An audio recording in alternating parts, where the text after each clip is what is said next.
June 22nd, 1941. Before the sun even had a chance to rise fully over the mist-covered fields of Eastern Europe, a question still echoes through history like a whisper from the dead. What does it feel like to wake up to the sound of your world ending in seconds? That morning, under the command of Adolf Hitler, Nazi Germany unleashed Operation Barbarossa, the largest and most brutal surprise invasion in human history, crashing into the Soviet Union with over 3 million soldiers, thousands of tanks, and relentless waves of aircraft, turning peaceful villages into burning graveyards before breakfast. And for the soldiers caught in its path, it wasn't just war, it was pure chaos, a nightmare you couldn't wake up from. Because by the time the first bombs fell, entire Soviet units were wiped out, without even knowing who was attacking them. And young medics barely trained, barely adults found themselves running into fields soaked in blood, dragging wounded comrades, while bullets snapped past their ears like angry hornets. One of them, later recalling how he treated a soldier whose face was so badly burned he couldn't even scream, only stare in silent terror as the sky above him turned black with smoke. And yet, despite the shock, the German advance moved with terrifying speed, slicing through Soviet defenses, capturing hundreds of thousands of prisoners in massive encirclements, like the Battle of Kiev in September 1941, where over 600,000 Soviet troops were trapped and either killed or captured. But what many didn't see, what history almost buried, were the moments behind the lines, where medics worked in trenches filled with mud and human remains, stitching wounds in near darkness, sometimes using torn uniforms as bandages because supplies ran out within days. And one chilling account tells of a field hospital overrun at night, where wounded men, unable to move, begged for morphine as enemy tanks rolled over their shelter, crushing both the living and the dead together in a single horrifying instant. And still somehow acts of unbelievable courage emerged, like a Soviet nurse who carried over 50 wounded soldiers across a battlefield under fire, her hands permanently stained with blood she could never wash off, or a German medic who disobeyed orders to treat an enemy soldier, whispering, "We're all human here," before disappearing into the smoke. But as summer turned into autumn, something shifted. The blitzkrieg that was supposed to end the Soviet Union in weeks began to slow.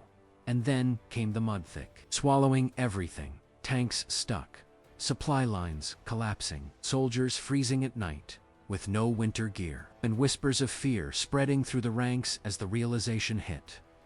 This wasn't going to be quick. This was going to be hell. And when winter finally arrived, it didn't just commit, attacked. Temperatures dropping to levels that froze weapons solid and turned frostbite into a silent killer. Soldiers waking up next to comrades who had died in their sleep, their bodies stiff like statues, and medics now fighting not just bullets, but the cold itself, amputating limbs in makeshift shelters while listening to distant artillery echo through the frozen wasteland. And then there were the darker stories, the ones that sound almost unreal, like the patrol that entered an abandoned village only to find it eerily quiet. Houses intact, fires still warm, but no people until they discovered a cellar filled with bodies, civilians executed in cold blood, their eyes still open, as if watching the soldiers who arrived too late. And that's when the psychological toll began to crush even the strongest men. Nightmares, hallucinations, the constant feeling of being watched in the endless forests, where shadows moved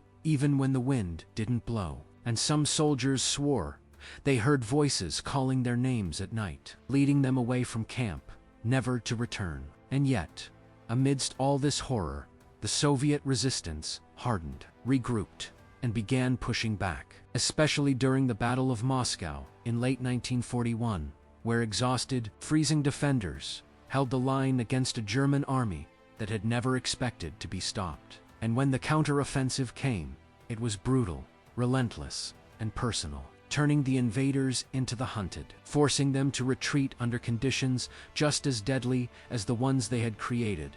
And as the months dragged on, Operation Barbarossa transformed from a lightning strike into a grinding war of attrition, consuming millions of lives, leaving behind a trail of destruction so vast it's almost impossible to comprehend. Entire cities erased, families torn apart, and fields that once grew crops, now filled with unmarked graves. And still, within that devastation, stories of humanity flickered like small flames in the darkness. Soldiers sharing their last piece of bread, medics refusing to abandon the wounded even when escape was possible, and moments of unexpected humor breaking through the tension.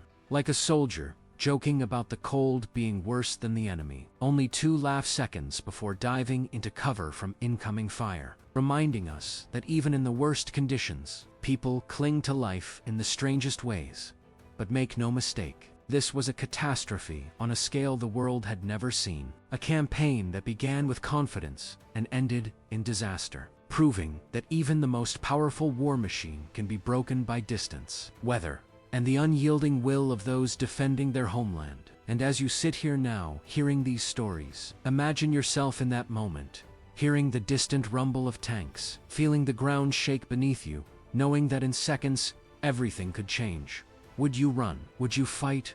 Or would you freeze as the shadows closed in around you? And if you were that medic under fire, surrounded by the wounded and the dying, with no way out and no time left, what would you do next? And would you have the courage to stay?